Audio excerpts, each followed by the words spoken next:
আসলে আমি তো বলতে পারি না, আমি কাস্টমার ছিল একটু আমার দোকানে ভিড়, তাই আমি কাস্টমারের সরাই দিতেছি। আমি পিছন থেকে তাকাই দিই যে লোকজন মানে চিলাচিলি করতেছে। পরে পাশের থেকে দেখলাম যে একজন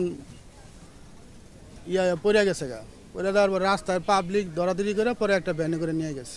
প্রথম অবস্থায় ওনারা দুজন ছিল, পরে রাস্তায় যে পাবলিক ছিল পরে ওনারা দৌড়াদৌড়ি করে এই তো 5-10 মিনিটের ভিতরে ভ্যানে করে নিয়ে গেছে।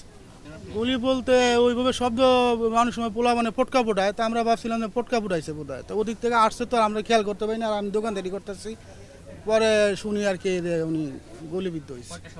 স্টার হোটেলে এসে খাওয়া দাওয়া করতো নিয়মিত, এখান থেকে হয়তো সে টার্গেট হয়েছে। পদ্মা সেতু, মেট্রো রেল এবং এলিভেটেড এক্সপ্রেসওয়ে নির্মাণের গর্বিত অংশীদার বসুন্ধরা সিমেন্ট। এখন তার এমন কোনো ইয়া নাই, এখন হয়েছে কি রাজনৈতিক ব্যাপার, তো এখন বলা যায় না এখন কোনটা হয়েছে রাজনৈতিক ব্যাপার, কিন্তু কোনো স্পেসিফিক আমাদের কাছে ইয়া নাই। হ্যাঁ, এলাকার ছেলে কমিশনার হবে, তার একটা ইয়া ছিল কমিশনার, আমরাও তাকে চাইছি যে হোক, এলাকার ভাই। গত টার্ম আওয়ামী লীগের সময় কিন্তু নির্বাচন করছে, বুঝছেন, তাতে তো ভালো, হ্যাঁ ভালো কিন্তু রেজাল্ট পাইছে, কিন্তু ওই সময় তার ঘোষণা তো আসে নাই।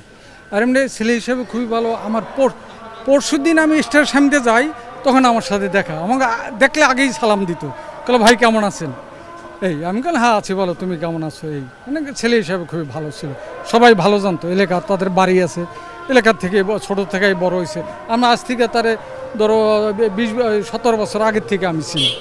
স্বর্ণমার তার নিজস্ব, তারা এখানকার স্থানীয়, তার ভাই আছে, তার ভাই আছে, ছোটো ভাই আছে, তার ফ্যামিলি আছে। হ্যাঁ, বাচ্চা 2 ছেলে 1 মেয়ে মনে হয়, বউ আছে, আর বাপ মা সবাই আছে। এখন সে কিন্তু বিএনপির জন্য ত্যাগী নেতা। সে 16 বছর বাইরে তো, আর জেল খাটতো বাইরে হলে তারা আবার জেলে নিত।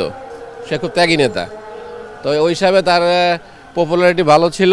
সে কমিশনার ইলেকশন করার কথা, আমরাও এলাকাবাসী হিসাবে তারা সমর্থন দিতাম।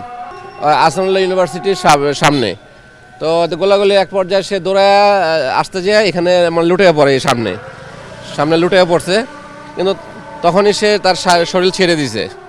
আমরা তাকে দলাদলি করে ভ্যান গাড়িতে উঠায় বিআরবি হাসপাতালে পাঠিয়ে দিছি, কিন্তু মনে হয় তখনই সে দুর্বল অজ্ঞান হয়ে গেছিল, অজ্ঞান হওয়া ছিল। তার মানে পরে হাসপাতাল থেকে ওকে করে, মানে ডেথ ঘোষণা করে।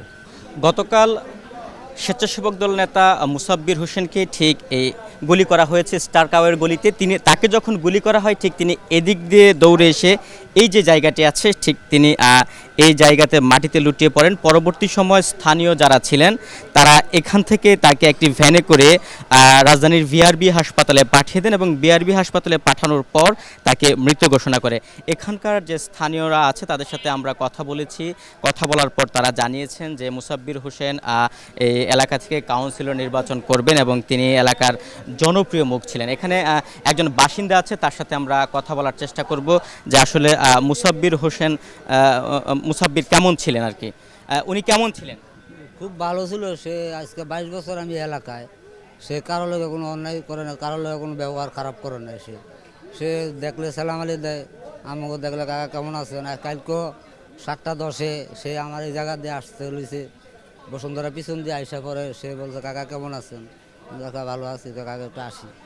সে খুব ভালো ছিল, তার তুলনা হয় না তার প্রতি। জি জি নির্বাচন করছিল, তার আওয়ামী লীগের এরা নির্বাচনের দেয় নাই তারা। সে 10 দিনও ঘুমাইতে পারে নাই বাসায়, জেলে যাইতো, সে জেলে যাইতো 10 দিন পর, 20 দিন পরে ছায়া দেখতাম যায় জেলে। ছেলের তো বেশি সম্মান করতো সে, তার কোনো তুলনা হয় না। মনের বুঝাইতে পারে না সে কি ব্যক্তি ছিল, সে অনেক ভালো ছিল। গতকাল 4টা বাজে দেখা হয়েছিল, দেখা হওয়ার পরে বলছে কাকা কেমন আছেন, আমি খুব ভালো আছি কাকা। কাকা একটু আসে এদিকে, এই বসুন্ধরা পিছন দিয়া সে একটু এদিকে গেছে আর কি, মেন রোডের কাছে। 6-7টা বাজে দেখা হয়েছে তার লগে।